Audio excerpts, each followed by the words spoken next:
जय हिंद साथियों, स्वागत है आप सभी का एक बार फिर से आपके अपने YouTube चैनल रानी लक्ष्मीबाई क्लासेस में। दोस्तों, उत्तर प्रदेश पुलिस री एग्जाम 2024 केवल और केवल साथियों आज से केवल साथियों 13 दिन शेष रह गए हैं। तो साथियों इन 13 दिनों में जी जान लगा देना है और इस बार साथियों वर्दी को अपने शरीर पर धारण कर लेना है। तो आइए साथियों, उसी के लिए आज हम लोग देखेंगे प्रैक्टिस सेट, संपूर्ण प्रैक्टिस सेट लेकर आए हैं। 150 प्रश्नों वाला पेपर, चाहे हिंदी हो, जीके हो, गणित हो, रीजनिंग हो, सारे प्रश्न मैंने इकट्ठे किए हैं। हूबहू परीक्षा में छपने वाले प्रश्न होंगे। तो आपको पूरा प्रैक्टिस सेट साथियों घोलकर पी जाना है। आइए साथियों, सामान्य ज्ञान के प्रश्नों से हम लोग प्रैक्टिस सेट की शुरुआत करेंगे। पहला प्रश्न आपकी स्क्रीन पर आ गया है। हिंदी, रीजनिंग, मैथ, सारे प्रश्न हम लोग इसमें कवर करेंगे। तो अंत तक प्रैक्टिस सेट में बने रहना। केवल 13 दिन शेष रह गए हैं, तो हर रोज हम आपको एक प्रैक्टिस सेट कराएंगे और फिर रीजनिंग, हिंदी, जीके सारी क्लासें चल रही हैं। तो अगर आप लोग चैनल पर नए हो तो सब्सक्राइब जरूर कर लें, बेल आइकन प्रेस दबा दें ताकि डेली कक्षाओं का नोटिफिकेशन आपको पुलिस परीक्षा तक मिलता रहे। आइए, पहला प्रश्न आपकी स्क्रीन पर है। निम्नलिखित साहित्यकार और उनकी रचना में कौन सही सुमेलित नहीं है? तो पहला ऑप्शन देखिए, केशव दास की रसिक प्रिया बिल्कुल सही है। प्रेमचंद की करम भूमि बिल्कुल सही है। महादेवी वर्मा की यामा बिल्कुल सही है। लेकिन जयशंकर प्रसाद की यशोधरा ये गलत हो जाएगा, क्योंकि भैया यशोधरा जो है रचना जयशंकर प्रसाद की थोड़ी है। यह तो साथियों किसकी है? यह साथियों मैथिली शरण गुप्त की है। किसकी है भैया? यशोधरा मैथिली शरण गुप्त की है। तो ऑप्शन डी वाला सुमेलित नहीं है, जो कि हमारा राइट आंसर हो जाएगा। दूसरा प्रश्न आपसे पूछा जा रहा, पश्चिम में कौन सी नदी काफी हद तक, पश्चिम में कौन सी नदी काफी हद तक उत्तर प्रदेश की सीमा निर्धारित करती है? तो साथियों इसका राइट आंसर होगा यमुना नदी। That's your answer. Option D का, ऑप्शन दूसरे का राइट, सॉरी क्वेश्चन नंबर दूसरे का राइट आंसर होगा ऑप्शन डी। तीसरा प्रश्न आपकी स्क्रीन पर है। प्रदेश में सर्वप्रथम किस पक्षी विहार की स्थापना की गई? तो दोस्तों इसका राइट आंसर होगा नवाबगंज पक्षी विहार की स्थापना की गई। गोली की तरह प्रैक्टिस सेट करवाएंगे आपको, बस अंत तक बने रहना और क्लास को लाइक करके शेयर कर दीजिए, शेयर ज्यादा से ज्यादा कर दीजिए। पूरब, पश्चिम और उत्तर दक्षिण कॉरिडोर 6 लेन के राष्ट्रीय राजमार्ग को एक दूसरे से मिलने का स्थान कौन सा है? भैया ऑप्शन सी है झांसी, जहां से आपकी ये क्लास चल रही है। आइए, हर्षचरित निम्नलिखित में से किसके द्वारा लिखी गई थी? तो भैया हर्षचरित लिखी गई थी बाणभट्ट द्वारा। महत्वपूर्ण प्रश्न है, हर एक प्रश्न पेपर में छपने वाला होगा। शून्य के सिद्धांत का प्रतिपादन किसने किया? दोस्तों शून्य के सिद्धांत का प्रतिपादन किया आर्यभट्ट ने। देखते चलिएगा, अगला प्रश्न देखिएगा। सिमलीपाल राष्ट्रीय रिजर्व किस राज्य में स्थित है? वही प्रश्न मैंने आज डाले हैं जो सीधा परीक्षा में हूबहू छपेंगे। तो साथियों रट लेना हर एक प्रश्न को। सिमलीपाल टाइगर रिजर्व किस राज्य में है? दोस्तों इसका राइट आंसर होगा उड़ीसा में। कहां पर है भैया? उड़ीसा हमारा राइट आंसर हो जाएगा। अगला प्रश्न देखिएगा, नाबार्ड किसका संक्षिप्त रूप है? तो दोस्तों नाबार्ड है किसका? National bank for agriculture and rural development. ठीक है, नाबार्ड का फुल फॉर्म पूछा जा रहा है, national bank for agriculture and rural development. रट लेना, पूछता है पेपर में भैया। अगला प्रश्न देखिएगा, 7वें वेतन आयोग की सिफारिशें किस तिथि से लागू हुई हैं? साथियों 9 का राइट आंसर होगा 1 जनवरी 2016 से। आइए, व्हीलर द्वीप का नया नाम क्या है? व्हीलर द्वीप का नया नाम है दोस्तों अब्दुल कलाम द्वीप। क्या है भैया? अब्दुल कलाम द्वीप। अगला प्रश्न देखिएगा, सहमति से मुस्लिम विवाह का विघटन क्या कहलाता है? क्या कहलाता है दोस्तों? खुला कहलाता है। ठीक है, देखते चलिए, निम्नलिखित में से किसने बंगाल में सरकार की दोहरी प्रणाली को समाप्त किया था? निम्नलिखित में से किसने बंगाल में सरकार की दोहरी प्रणाली को समाप्त किया था? तो 12 का राइट आंसर होगा ऑप्शन डी, लॉर्ड बैरन हेस्टिंग्स ने। ठीक है, आइए, कितनी बार लोकसभा का कार्यकाल 6 वर्ष तक बढ़ाया गया? कितनी बार लोकसभा का कार्यकाल 6 वर्ष तक बढ़ाया गया? तो साथियों 13 का राइट आंसर होगा केवल 1 बार। ठीक है ना। आइए, 2011 की जनगणना के अनुसार यूपी राज्य की साक्षरता दर क्या है? साथियों 70%। ऑप्शन ए होगा हमारा राइट आंसर। ठीक है दोस्तों, आइए अगला प्रश्न देखिएगा। दोनों की पूछा जा रहा है, पुरुष व महिला मिला के साक्षरता दर। निम्नलिखित में से किस राज्य में सबसे पहले पंचायती राज अपनाया गया? तो हम सब लोग जानते हैं साथियों, गुजरात राज्य में। कहां पर भैया? गुजरात राज्य में सर्वप्रथम पंचायती राज अपनाया गया। कहां पर? गुजरात राज्य में। ठीक है, ऑप्शन डी होगा 15 का हमारा राइट आंसर। देखते चलिएगा, रीजनिंग के महत्वपूर्ण प्रश्न आपको करवाऊंगा बाद में। पूरा प्रैक्टिस सेट लेकर आए हैं तो अंत तक बने रहना है। भारत में राष्ट्रीय विज्ञान दिवस कब मनाया जाता है दोस्तों? 16 का राइट आंसर होगा 28 फरवरी। देखते चलिएगा, महत्वपूर्ण प्रश्न चल रहे हैं। निम्नलिखित में से कौन स्वराज्य पार्टी के सदस्य थे? तो स्वराज्य पार्टी के जो सदस्य थे वो साथियों मोतीलाल नेहरू थे। केवल हमारा बी ऑप्शन सही होगा। क्या होगा? 17 का केवल पहला सही हो जाएगा। ठीक है ना। आइए, एक मरने वाली की बयान स्वीकार्य है कहां पर? एक मारने वाली की बयान स्वीकार्य है कहां पर? तो 18 का होगा सी, सिविल के साथ आपराधिक कानून कार्यवाही दोनों में। ठीक है, अगला प्रश्न देखिए, संपूर्ण एल्कोहल होता है किसमें? बताइए, संपूर्ण एल्कोहल किसमें होता है दोस्तों? 99% C2H5OH में होता है। ठीक है, ऑप्शन डी होगा इसका राइट आंसर। ठीक है भैया। आइए अगला प्रश्न देखिएगा, प्रदेश के किस जिले में आम की खेती नहीं की जाती है? तो आम की खेती कहां नहीं की जाती दोस्तों? आगरा में नहीं की जाती। ठीक है, ऑप्शन डी हो जाएगा 20 का राइट आंसर। अगला देखिए, उत्तर प्रदेश के किस जिले में सौर ऊर्जा संयंत्र शुरू किया गया? 21 का right answer, option B Aligarh में। देखते चलिएगा, महत्वपूर्ण प्रश्न चल रहे हैं। डाउन सिंड्रोम पर किसके कारण 3 प्रतियां होती हैं? 22 is the right answer, option C 46 गुणसूत्रों के कारण डाउन सिंड्रोम पर 3 प्रतियां होती हैं। ऑप्शन सी होगा 22 का राइट आंसर। 23 देखिएगा, हॉकी एयरक्राफ्ट किस डिफेंस डिपो कंपनी द्वारा बनाए गए हैं? साथियों इसका राइट आंसर होगा हॉकी आई एयरक्राफ्ट किस डिफेंस डिपो कंपनी द्वारा बनाया गया है? तो 23 का राइट आंसर होगा हिंदुस्तान एयरोनॉटिक्स के द्वारा। ठीक है, महत्वपूर्ण प्रश्न था, रट लेना। संविधान के अंतर्गत बंदी प्रत्यक्षीकरण समादेश जारी करने का अधिकार किसमें निहित है? दोस्तों 24 का राइट आंसर होगा ऑप्शन सी, उच्चतम व उच्चतम न्यायालय दोनों में। ठीक है, केवल उच्च न्यायालय, केवल उच्चतम न्यायालय नहीं, उच्च तथा उच्चतम न्यायालय दोनों में बंदी प्रत्यक्षीकरण परमादेश जारी करने का अधिकार दोनों में निहित है। रटते चलना। आइए, विश्व हिंदी दिवस जनवरी माह की किस तिथि को मनाया जाता है? विश्व हिंदी दिवस जनवरी माह की किस तिथि को मनाया जाता है भैया? 25 का राइट आंसर होगा दोस्तों ऑप्शन डी 10 जनवरी को। ठीक है, आइए, टेलनेट का तात्पर्य है किससे? टेलनेट का तात्पर्य बताइए, 26 का बताइए। तो बताइए 26 का सी हो जाएगा टेली टाइम नेटवर्क। ठीक है, आइए इसको देखिएगा क्या कह रहा है। उत्तर प्रदेश के तराई क्षेत्र में किस फसल की कृषि बड़े पैमाने पर की जाती है? तो तराई क्षेत्र में कौन सी खेती की जाती है बताइएगा, जल्दी से बताइएगा दोस्तों।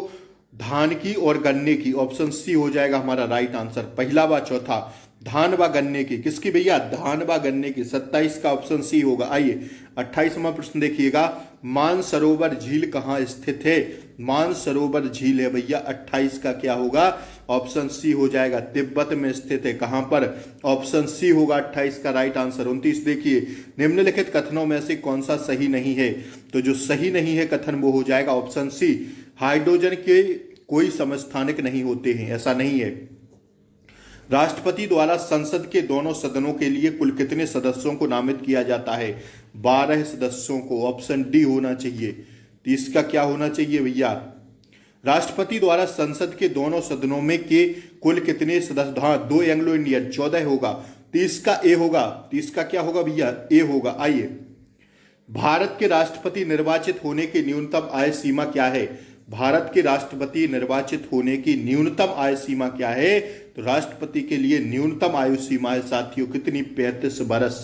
कितनी है भैया? 35 बरस। ऑप्शन सी हो जाएगा राइट आंसर। आइए, नगदी रिजर्व अनुपात किसका उदाहरण है? नगदी रिजर्व अनुपात किसका उदाहरण है? 32 का होगा मौद्रिक नीति का। मौद्रिक नीति का। अगला प्रश्न देखिए, औपनिवेशिक भारत में भारतीय विधवाओं के लिए शारदा सदन स्कूल की स्थापना किसने की थी? 33 का जाएंगे हम लोग डी पर, पंडिता रमाबाई द्वारा। ठीक है, भारत संघ में कितने राज्य हैं? भारत संघ में कितने राज्य हैं दोस्तों? तो कितने हैं आप, हम और आप सब जानते हैं भैया 28 हैं। ठीक है, कितने हैं, 28 हैं। जम्मू कश्मीर केंद्र शासित प्रदेश के रूप में जब से बना है तब से 28 ही हैं। बादल फटने का क्या अर्थ है, बादल फटने का अर्थ है दोस्तों 35 का ऑप्शन बी, भारी तूफान के साथ असाधारण रूप से भारी बरसात, भारी तूफान के साथ असाधारण रूप से भारी बरसात, ऑप्शन बी होगा 35 का राइट आंसर। आइए, मधुशाला की रचना किसने की, मधुशाला की रचना की हरिवंश राय बच्चन ने, किसने की भैया, हरिवंश राय बच्चन ने। 36 का हमारा ऑप्शन बी होगा। ठीक है, आइए, ओलंपिक खेल सर्वप्रथम कहाँ आयोजित किए गए थे, ओलंपिक खेल सर्वप्रथम कहाँ आयोजित किए गए थे, तो 37 का राइट आंसर होगा एथेंस में। कहां पर, एथेंस, ऑप्शन ए होगा राइट आंसर। आइए, अदानी ग्रीन एनर्जी लिमिटेड द्वारा विश्व का सबसे बड़ा बिजली संयंत्र कहां विकसित किया जा रहा है, 38 का राइट आंसर होगा खाडवा, गुजरात में। ठीक है, आइए देखिए, यहां जीके के 38 प्रश्न आपके समाप्त हो गए हैं। जल्दी से बताइए टारगेट जीके में आज आपका कितना रहा। हिंदी की ओर बढ़ते हम लोग। एक गाय, दो घोड़े और एक बकरी मैदान में चल रहे हैं, शुद्ध वाक्य में लिखिए, शुद्ध रूप क्या चुने, एक गाय, दो घोड़े और एक बकरी मैदान में चल रहे हैं, तो इसका शुद्ध रूप होगा दोस्तों क्या हो जाएगा, एक गाय, दो घोड़े और एक बकरी मैदान में चल रहे हैं। ठीक है, ये होगा शुद्ध रूप, मैदान में चल रहे हैं, ऑप्शन सी होगा राइट आंसर। आइए, वे प्रत्यय जो क्रिया शब्दों के अतिरिक्त अन्य शब्दों जैसे संज्ञा, सर्वनाम, विशेषण तथा अव्यय आदि के बाद लगते हैं कहलाते हैं, 40 is the right answer, option C, तदित प्रत्यय कहलाते हैं। ठीक है, आइए, जहरीली, बर्फीली, सर्कीली में कौन सा प्रत्यय है, बताइए। प्रत्यय शब्दांश के बाद जोड़े जाते हैं, उपसर्ग शब्दांश के पहले जुड़ते हैं। जहरीला, बर्फीला तथा सर्कीला में कौन सा प्रत्यय है, ईला प्रत्यय होगा गुरुजी। कौन सा होगा, ऑप्शन डी होगा ईला प्रत्यय, बड़ी ई की मात्रा लगेगी। अगला प्रश्न देखिए, पावन शब्द में सही संधि विच्छेद है, पौ प्लस अन हो जाएगा, क्या हो जाएगा, पौ प्लस अन हो जाएगा दोस्तों, 42 का हमारा ऑप्शन डी हो जाएगा। देखते चलिएगा, महत्वपूर्ण प्रश्न चल रहे हैं। उल्लास शब्द का सही संधि विच्छेद क्या होगा, तो 43 का ए हो जाएगा, उत धन लास, क्या हो जाएगा, उत धन लास बराबर उल्लास। तामे हलंत देखिएगा जरा। शांत रस का स्थायी भाव क्या होता है दोस्तों, निर्वृद होता है, निवृद होता है। आइए, अगला प्रश्न देखिए, गौरव का विलोम बताइए, गौरव का विलोम क्या होगा, 45 का ए हो जाएगा लाघव।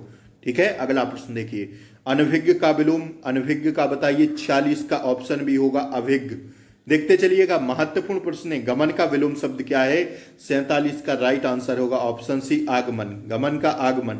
अगला प्रश्न देखिए, जूते चाटना मुहावरे का अर्थ क्या है, 48 का राइट आंसर जाएंगे ऑप्शन डी पर, खुशामद करना। अगला प्रश्न देखिएगा दोस्तों, अगला प्रश्न आपकी स्क्रीन पर है, काठ की हांडी बार बार नहीं चढ़ती, मुहावरे का अर्थ बताइए, 49 the right answer, option B, छल कपट का व्यवहार हमेशा नहीं चलता दोस्तों।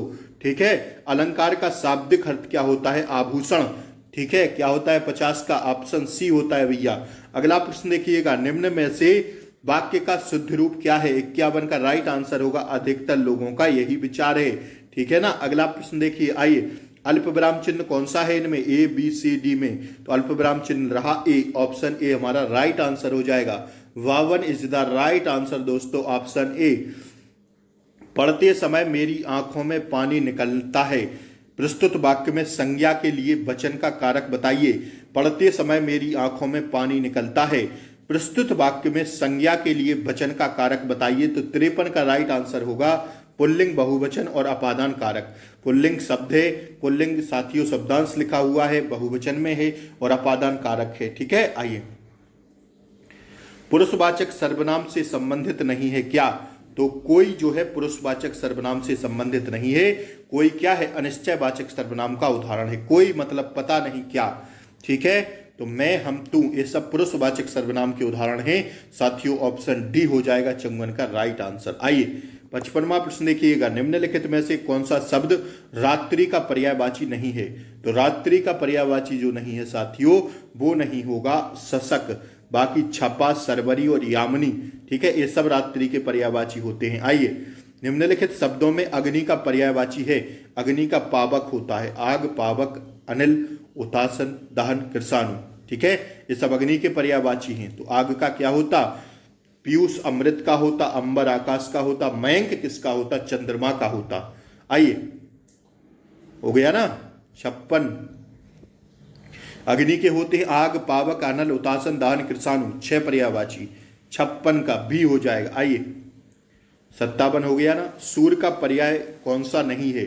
सूर्य का पर्याय कौन नहीं है बताइए? सूर्य का साथियों सुधांशु नहीं होगा। सुधांशु थोड़ा होता है, सुधांशु तो भैया चंद्रमा का होता है, राकेश, मयंक, सुधांशु, ठीक है, ये सब चंद्रमा के होते हैं। तो बी हो जाएगा 57 का राइट आंसर। आइए 58वां प्रश्न देखिए, निम्न में से हाथी का पर्याय है। हाथी का क्या होता है? कुंजर होता भैया। क्या होता? 58 का हमारा ऑप्शन बी हो जाएगा, कुंजर होता हाथी का। मतंग, कुंजर, ये सब हाथी के होते हैं। कान काटना मुहावरे का अर्थ क्या है? कान काटना बताइए जल्दी से। चतुर होना, ठीक है ना, कहते नहीं है भैया बड़ा कान काट रहे हो, बड़े चतुर हो। अच्छत शब्द का तत्सम क्या होगा? अच्छत का तत्सम बताइए। तत्सम वे शब्द होते हैं शुद्ध संस्कृत में बने हुए शब्द। तो अच्छत का तत्सम हो जाएगा अक्षत। क्या हो जाएगा? बी हो जाएगा 60 का, ठीक है। आइए अब देखिए गद्यांश आपकी स्क्रीन पर रहा, मैं पढ़ के बताता हूं, जल्दी से सुनिएगा। 5 प्रश्न हम लोग गद्यांश से देखेंगे। हंसी शरीर के स्वास्थ्य का शुभ संवाद देने वाली है। वह एक साथ ही शरीर और मन को प्रसन्न करती है, पाचन शक्ति बढ़ाती है और रक्त को चलाती है और अधिक पसीना लाती है। हंसी एक शक्तिशाली दवा है। एक डॉक्टर कहता है कि वह जीवन की मीठी मदिरा है। डॉक्टर हुड कहता है कि आनंद से बढ़कर अमूल्य वस्तु मनुष्य के पास कोई नहीं है। कार्लाइल एक राजकुमार था, संसार त्यागी हो गया था। वह कहता था कि जो जी लगाकर हंसता है वह कभी बुरा नहीं होता। जी से हंसो तुम्हें अच्छा लगेगा। अपने मित्र को हंसाओ वह अधिक प्रसन्न होगा। शत्रु को हंसाओ तुमसे कम घृणा करेगा। एक अनजान को हंसाओ तुम पर भरोसा करेगा। उदास को हंसाओ उसका दुख हटेगा। एक निराश को हंसाओ उसकी आशा बढ़ेगी। एक बूढ़े को हंसाओ वह अपने को जवान समझने लगेगा। एक बालक को हंसाओ उसके स्वास्थ्य में वृद्धि होगी, वह प्रसन्न और प्यार बालक बनेगा। पर हमारे जीवन का उद्देश्य केवल हंसी ही नहीं है, आपको बहुत काम करने हैं, तथापि उन कामों में, कष्टों और चिंताओं में एक सुंदर आंतरिक हंसी बड़ी प्यारी वस्तु भगवान ने दी है, ठीक है। तो ये रहा आज का गद्यांश। अब इसके आंसर हम लोग फटाक से देखेंगे। गद्यांश में मदिरा किसे कहा गया है दोस्तों? तो अभी देखिए हंसी को कहा गया है। अगर गद्यांश को आप लोग ढंग से पढ़ लेंगे तो पेपर में 10 नंबर आपके पक्के, क्योंकि 5 प्रश्न गद्यांश से जरूर पूछे जाएंगे। तो देखिए ना किस तरह हम गद्यांश को पढ़े कि हमें आंसर तुरंत मिल गया। गद्यांश में मदिरा किसे कहा गया है? हंसी को कहा गया है। 61 का ऑप्शन ए। 62 देखिए, गद्यांश के माध्यम से मित्र को हंसाने पर वह अधिक प्रसन्न होता है। उदास को हंसाने पर उसका दुख हटेगा। एक बालक को हंसाने पर उसका क्या होगा? तो अभी हम लोग गद्यांश में देखे, बालक को हंसाने पर उसके स्वास्थ्य में वृद्धि होगी। आइए गद्यांश में कार्लाइल कौन था? कार्लाइल कौन था? एक राजकुमार था। 63 का क्या हो जाएगा? ऑप्शन डी हो जाएगा। आइए भगवान ने हमें क्या दिया है? भगवान ने हमें आंतरिक हंसी दी है। 64 का हमारा ऑप्शन डी हो जाएगा दोस्तों, ठीक है। आइए गद्यांश के अनुसार हमारी पाचन शक्ति बढ़ती है किससे? किससे बढ़ती है? 65 का डी हो जाएगा, हंसी से, ठीक है। आइए अब बताइए जटिल का विलोम क्या होता? तो जटिल का विलोम क्या होता गुरुजी? जटिल का विलोम क्या होता? जटिल का विलोम साथियों सरल होता, ठीक है। सहज मत मारिएगा अगर सरल हो तो, ठीक है ना। आइए कन्या का अनेकार्थक शब्द नहीं है कौन सा? कन्या का अनेकार्थक शब्द नहीं है, बताइए क्या हो जाएगा? 67। लड़का नहीं होगा, बाकी कुमारी, लड़की, सरल, ये तीनों हो जाएंगे कन्या के शाब्दिक अर्थ। निजवाचक सर्वनाम है कौन सा? बताइए। 68 बताइए जल्दी से। स्वयं कैसा है? निजवाचक सर्वनाम है, मतलब स्वयं, मतलब मैं। ऊष्मा का विलोम क्या होगा? ऊष्मा का बताइए। 69 का ऑप्शन ए हो जाएगा, शीतलता, ठीक है दोस्तों। आइए सुंदर का विलोम बताइए। सुंदर का कुरूप हो जाएगा, ए हो जाएगा, ठीक है ना। 71वां प्रश्न बताइए। अक्ष का अनेकार्थक शब्द नहीं है। अक्ष का क्या नहीं है दोस्तों? शिविर नहीं है अक्ष का। टिपारा का तत्सम शब्द है पिटारा, सॉरी पिटारा का तत्सम शब्द क्या होगा? मतलब पिटारा जो है तद्भव है, तत्सम बताइए इसका। 72 का ऑप्शन ए होगा, पिटक। आइए निम्न में कौन आंख का पर्यायवाची शब्द नहीं है, बताइए।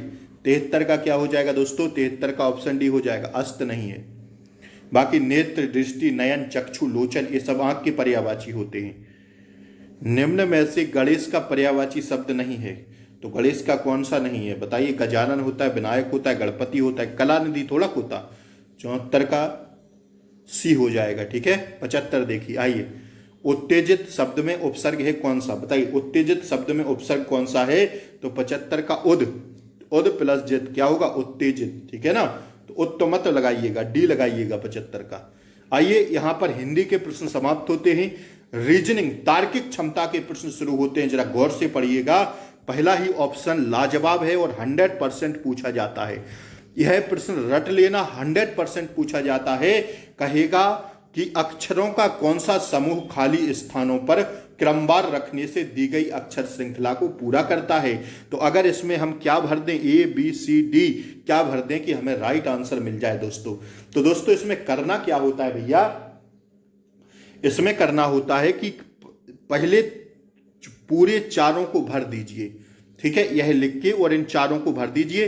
फिर देख लीजिए कि कौन सा हमें मिल रहा है। जैसे अगर इसमें हम भर दें, देखिए ना, ऐसे ए सी डी सी डी और लिखा हुआ है, क्या लिखा हुआ है? डी के बाद ए डी और फिर बाद में भरना है। तो अगर इसमें भर दें, हम कौन सा भर दें दोस्तों? इसमें अगर हम भर दें डी ए सी सी, तो हमें क्या प्राप्त हो जाएगा? A D C A D C A D C A D C और ए डी सी, 3 पेयर के हमारे कॉलम बन गए, जो कि हमारा राइट आंसर हो गया, ठीक है। तो आपको पूरा चेक करना पड़ेगा कि कौन सा मिलान हो रहा है, कौन सा मैचिंग हो रहा है। तो एडीसी एडीसी एडीसी एडीसी और एडीसी, ठीक है। ऑप्शन डी आकृति ये भरने पर हमारा राइट आंसर प्राप्त हो जाएगा। बात समझ में आई, हाँ या ना?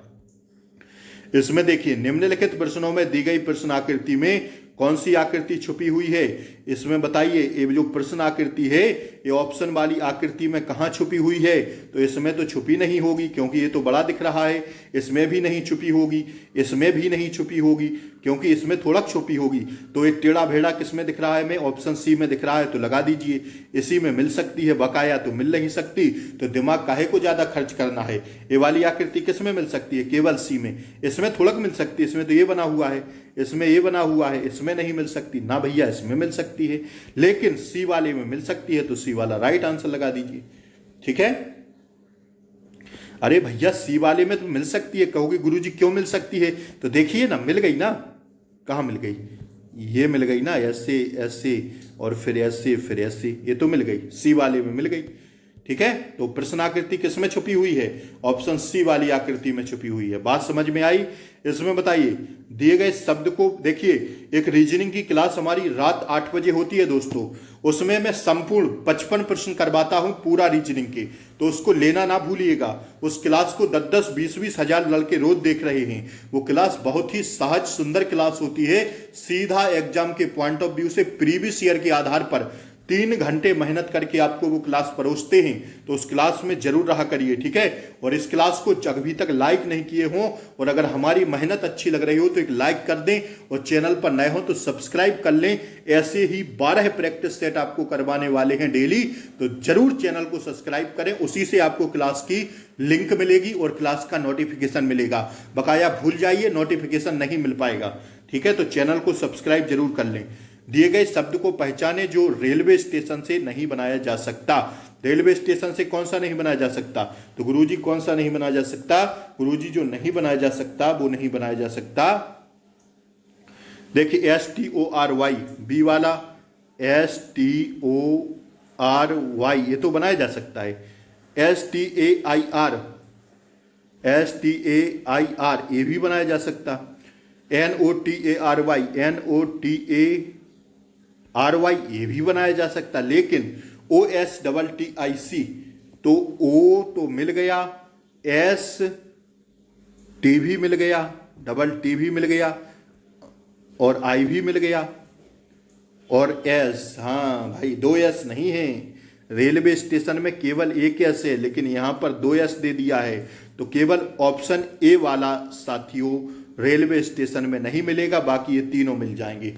तो पूछ रहा था दिए गए शब्द को पहचाने जो रेलवे स्टेशन से नहीं बनाया जा सकता, तो ऑप्शन ए नहीं बनाया जा सकता। बात समझ में आई, हाँ या ना? निम्नलिखित में भिन्न विकल्प कौन सा होगा? गाना, खेलना, सांस लेना या लिखना, बताइए। निम्नलिखित में भिन्न विकल्प कौन सा होगा? गाना, खेलना, सांस लेना, लिखना। देखिए गाना, खेलना और लिखना ये सब एक जैसे हैं, लेकिन सांस लेना अलग है। ठीक है, गाना, खेलना, लिखना ये सब एक जैसे हैं, लेकिन सांस लेना अलग है। ठीक है, आइए विषम को ज्ञात कीजिए। त्रिभुज, वर्ग, घन, समलंब। तो देखिए ना, त्रिभुज, घन और वर्ग एक जैसे होंगे, सीधी सीधी भुजाओं वाले, लेकिन जो समलंब होगा साथियों वो आपका अलग हो जाएगा। ठीक है, क्या होगा? सॉरी, हाँ ये नहीं होगा, वर्ग होगा। घन, त्रिभुज व समलंब एक जैसे होंगे, घन, ठीक है, त्रिभुज व समलंब, लेकिन वर्ग अलग होगा। वर्ग चारों त्रिभुज, चारों भुजाओं एक सी रहती हैं वर्ग में, बाकी इन तीनों में एक सी भुजाएं नहीं रहती हैं, अलग अलग रहती हैं। तो वर्ग में तो चारों भुजाएं एक सी होंगी तभी ना वर्ग बनेगा। देखिए ना, चारों भुजाएं एक सी होंगी तभी वर्ग बनेगा, तो सी होगा। विषम शब्द ज्ञात करना था, सी होगा, क्योंकि त्रिभुज, घन और समलंब में अलग अलग भुजाओं से मिलकर बनता है, लेकिन वर्ग केवल चारों भुजाओं से मिलकर बनता है और वर्ग की चारों भुजाएं एक समान होती हैं। ठीक है, तो सी हो जाएगा। 89 का क्या हो जाएगा भैया? 89 का क्या हो जाएगा? 84, 89 यार, ये कन्फ्यूजन है क्या? हाँ, इसका तो था, क्या था? सी था, लेकिन 89 का क्या होगा? थोड़ा कन्फ्यूजन है, 1 मिनट रुकिएगा। विषम शब्द ज्ञात कीजिए। त्रिभुज, घन, वर्ग, समलंब। घन जो बनेगा आपका वो ऐसे बनेगा, घन ऐसे, घन घनाभ वाले प्रश्न पड़े हैं ना, तो इसमें विषम शब्द घन होगा दोस्तों। वर्ग तो ऐसा रहेगा, त्रिभुज भी ऐसा रहेगा, समलंब जो है समलंब भी ऐसे ही रहेगा। इसमें घन आंसर है, घन होगा विषम शब्द, ऑप्शन बी होगा दोस्तों। ठीक है, ऑप्शन बी होगा। तर्क इसमें घन का ही देना है, घन ही आंसर दे रहे हैं, इसमें वी होगा। ठीक है, आइए अगला प्रश्न देखिए। सही उत्तर को चुनिए। यदि राज बराबर 29 तो एजुकेशन बराबर क्या होगा? अब देखिए, मैंने कहा था प्लेस वैल्यू याद कर लेना। आर की प्लेस वैल्यू कितनी होती गुरुजी? 18 होती है। ए की प्लेस वैल्यू कितनी होती? 1 होती है। जे की प्लेस वैल्यू कितनी होती है? 10 होती है। तो 18, 1, 19, 10, 29। ठीक है, 18 और 1, 19, 19 और 10, 29। इसी प्रकार एजुकेशन को निकाल दीजिए। ठीक है, इसी प्रकार किसको निकाल दीजिए? एजुकेशन को निकाल दीजिए। ठीक है ना, ई की प्लेस वैल्यू 5, डी की प्लेस वैल्यू 4, यू की प्लेस वैल्यू 21, सी की प्लेस वैल्यू 3, ए की प्लेस वैल्यू 1, टी की प्लेस वैल्यू 20, ION। ठीक है, आप अगर इन सारी प्लेस वैल्यू को क्या कर देंगे दोस्तों? क्या कर देंगे भैया? ऐड कर देंगे। ठीक है ना,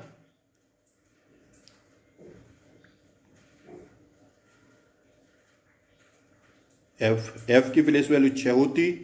ठीक है ना, और आई की होती 9 प्लस ओ की कितनी होती भैया? 15 होती, और इसकी 14। अगर इन सभी प्लेस वैल्यू को जोड़ देंगे तो साथियों कितना आंसर आ जाएगा? 92 का राइट आंसर आ जाएगा दोस्तों 86। करना कुछ नहीं है, केवल प्लेस वैल्यू जोड़ना। ए की होती 1, बी की होती 2, सी की होती 3, डी की होती 4, इसी प्रकार जेड की होती 26। तो जिस प्रकार राज को उन्होंने 29 लिखा, उसी प्रकार आपको एजुकेशन को चुनना है। तो एजुकेशन का हमारा आ जाएगा, कितना आ जाएगा? 92 का 86 आ जाएगा। जब इसकी हर एक प्लेस वैल्यू को जोड़ देंगे तो 86 राइट आंसर आ जाएगा। इसको देखिए, दिए गए विकल्पों में संबंधित शब्द संख्या समूह को चुनिए। यम के बराबर लिखा है 169/121, तो जे एच को क्या लिख देंगे बताइए? बताइए क्या लिख देंगे, कैसे लिखा। m की प्लेस वैल्यू होती गुरुजी 13 है, तो 13 का वर्ग लिख दिया 169। k की प्लेस वैल्यू होती दोस्तों 11 है, तो 11 का वर्ग कर दिया तो 121 लिख दिया। इसी प्रकार हम लोग j और h को लिख देंगे, तो j की प्लेस वैल्यू होती दोस्तों जो 10, तो 10 का स्क्वायर करेंगे तो 100 बटा, और h की प्लेस वैल्यू कितनी होती, तो h की कहिएगा गुरुजी कितनी होती, तो गुरुजी होती है 8, तो 8 का स्क्वायर कर देंगे तो 64, तो हमारा राइट आंसर आ जाएगा 100 बटा 64, जो कि हमें ऑप्शन डी में प्राप्त हो रहा है।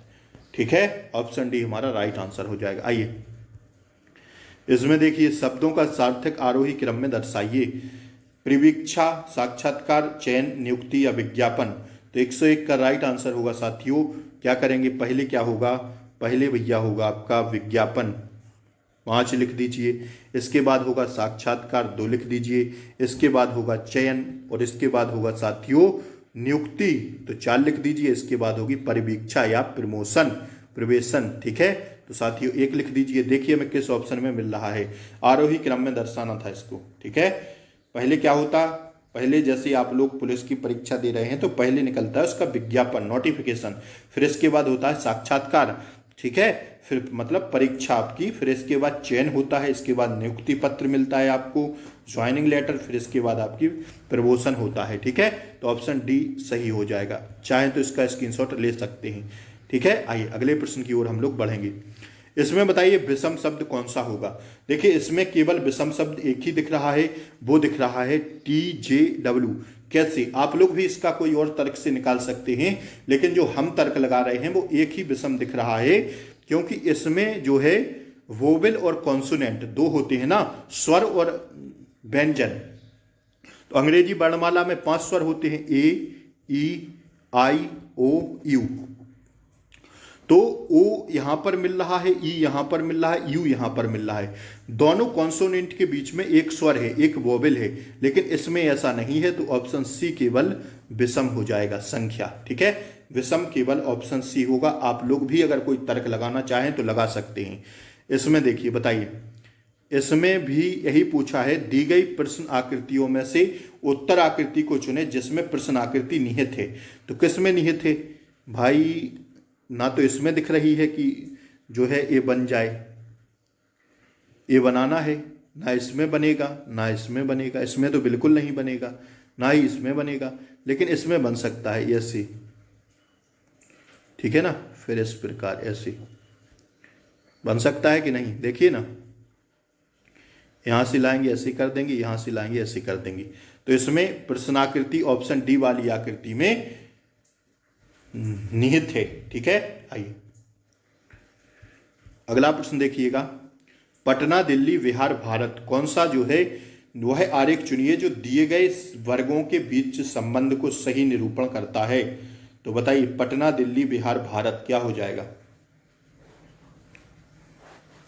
देखिए भारत अगर हम इसको मान लें पूरे को, बिल्कुल ठीक है, तो भारत में क्या आता है, बिहार आता है, और बिहार के अंदर आता है पटना, और साथियों दिल्ली को अलग कर देंगे, तो ऑप्शन डी वाला हमें सही मिल जाएगा।